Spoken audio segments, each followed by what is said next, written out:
Order! Order! You are an incorrigible delinquent at times. Behave yourself, man! Almost 1,000 people got measles in the UK last year, the highly infectious viral illness that can sometimes lead to serious health complications. Many of them were children. Meanwhile, the number of parents giving their children the MMR vaccine continues to fall.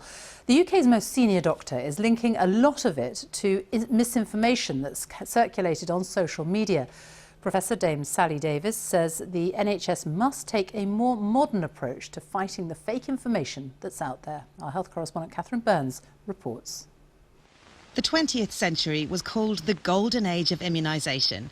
But then, as now, parents were exposed to anti-vaccine messages. There was such a lot of talk in the papers about the danger of it, you know. I want other people to see how it goes before I give my child to be a guinea pig. What has changed is where parents now see this kind of material. Recently, the Royal Society for Public Health warned that social media is helping to spread misleading and dangerous information about vaccines further and faster than ever before. Public health officials are trying to get their message heard too, often with leaflets like this explaining the benefits of vaccination. But a recent Public Health England strategy report mentions social media just twice.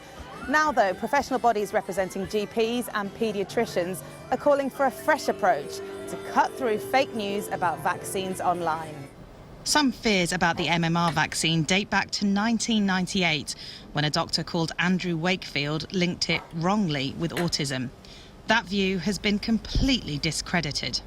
But 21 years on, the impact continues. The number of parents getting their children vaccinated has dropped. Health officials say we need 95% to have the MMR vaccine to protect the public. But at 87%, rates in England are well below that target. Meanwhile, there's been a 30% spike in measles around the world. Last year, there were almost 1,000 cases in England.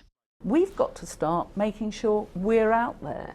If people listen to celebrities, maybe we're going to have to work with celebrities because many of them get the science too. So I think we are going to have to look at how we communicate and see if we can be a bit more modern. There are some examples of good science on social media. Measles is one of the most infectious illnesses. And sites like YouTube and Facebook say they're trying to reduce the ranking of false information about vaccines. That was me about a month before I caught the measles. Jane Stanton has retired early because of her health. It started 30 years ago when she got measles. It left her with scar tissue on her brain, and she's had epilepsy ever since. 18 months ago, I ended up in 3 or 4 induced comas, one for over a week. The measles has made my life hell, really.